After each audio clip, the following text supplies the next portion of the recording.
record. All right, I'm excited to welcome Frank Stingo. Wait, I want to start over. Is it Stingo? Yes. Okay. I heard you say it and it sounded different, so I'm going to start over.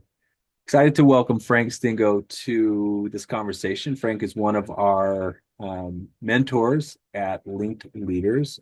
Frank and I go back a ways. Frank joins us from California, a longtime educator and school leader, and really excited to have him as part of our community. So, Frank, I'm going to let you share a little bit about your background, and we'll go from there. Thanks, Mike. Great to be here. I started my education journey in '98 in Brooklyn, New York. I'm sure you can hear that. As a teacher, taught a number of subjects. Started out here at Marian Catholic High School in San Diego, and which became Mater Dei Catholic High School, and started there from a permanent sub to eventually becoming the principal, and many stops along the way, including academic vice principal, department chair, teacher, and then was the principal there until I think it was 2022. Yeah, I didn't know you were from New York. That's interesting. Cool. So you've east to west East to covered West. covered Came out again. here for a master's degree, met my wife, love it out here, and fell in love with the school I worked at for a long time and really spent 20 years there doing every possible thing to kind of keep it afloat and then make it into a really great school. I think we did a great job of getting it going and really making it hum. Yeah, and now you're working in the charter space. So you've been in Catholic education, private. Remind me, were you also in public, just traditional public ed, or I have not been in traditional public ed. I am currently in a charter network. It's a TK-12 charter network as a curriculum coordinator. So I'm in the charter office or the district office, and I work with the English or ELA and social studies teams, working with them on instruction, assessment, and curriculum. We have an office we call the CAD office, curriculum, assessment, and development office. And so we're always working together, and data, I'm sorry, curriculum assessment and data office. So my team works together to try to support teachers and doing so, of course, we're working with the administrators all the time on, what they might be what they may be working towards as a school, and then how I can help the individual teachers. So everything from, long-term planning academically with principals to in the classroom with teachers working on their and delivery instruction, maybe an assessment, whatever it might be. awesome? Well, as we all know, we're working together on Link Leaders. You're one of the mentors on there. I'd love for you to share an example of when you provided mentorship or coaching to someone that you worked with. It could be a teacher, principal, assistant principal. It doesn't really matter. But share a little bit of the context of the situation and then how you approached it as their mentor or coach. Sure.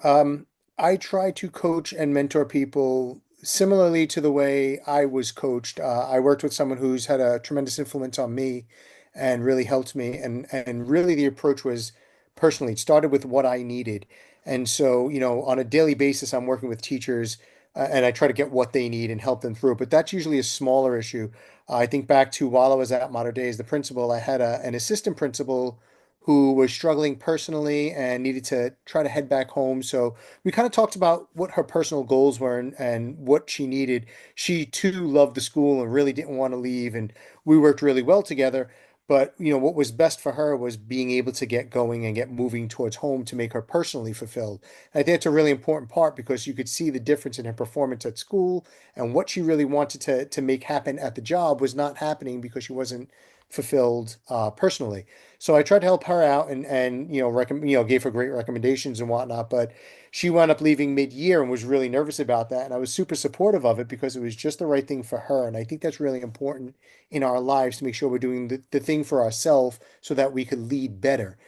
Doing so allowed her to bring in somebody new to replace her. We had somebody kind of waiting in the wings, and it gave us both an opportunity to coach. So she taught her the things that she was doing, the small details day to day.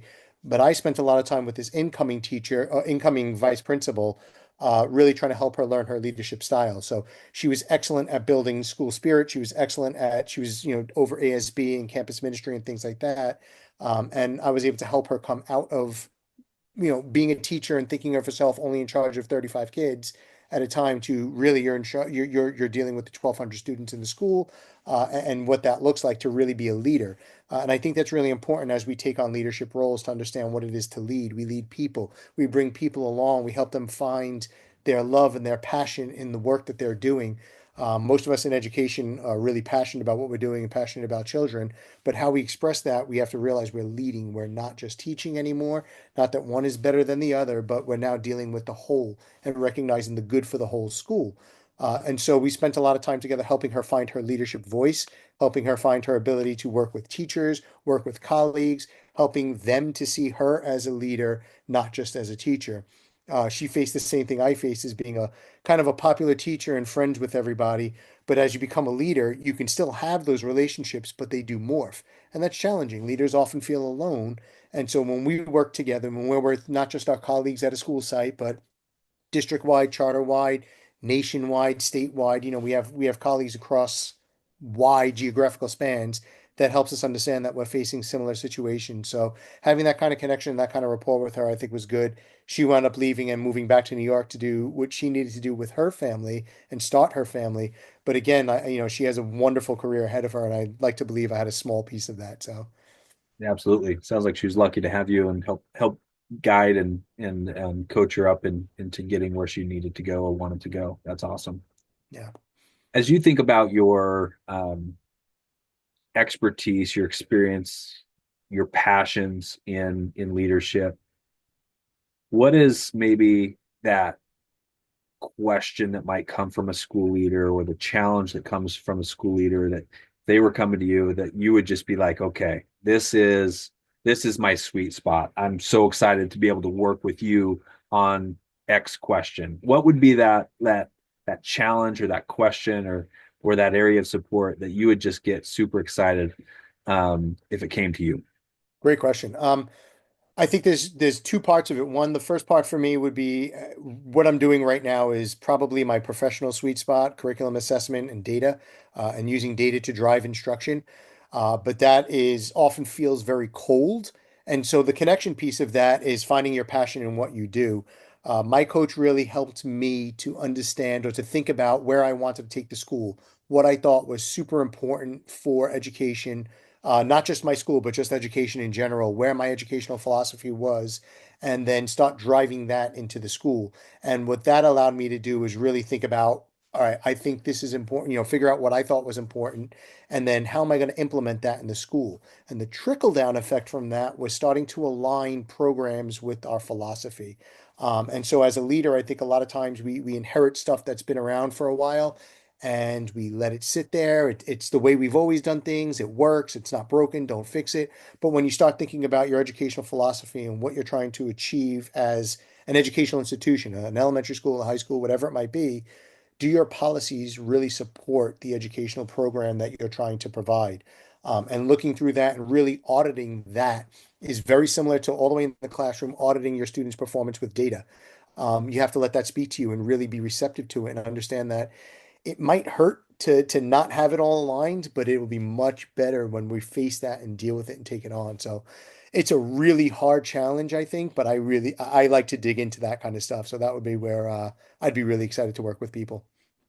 Awesome. That's good stuff. And a lot of people can, I think, find value in that. So thanks, Frank, for sharing that and sharing your areas of expertise and passion and also your approach. Good stuff. Thanks, Mike. Appreciate it.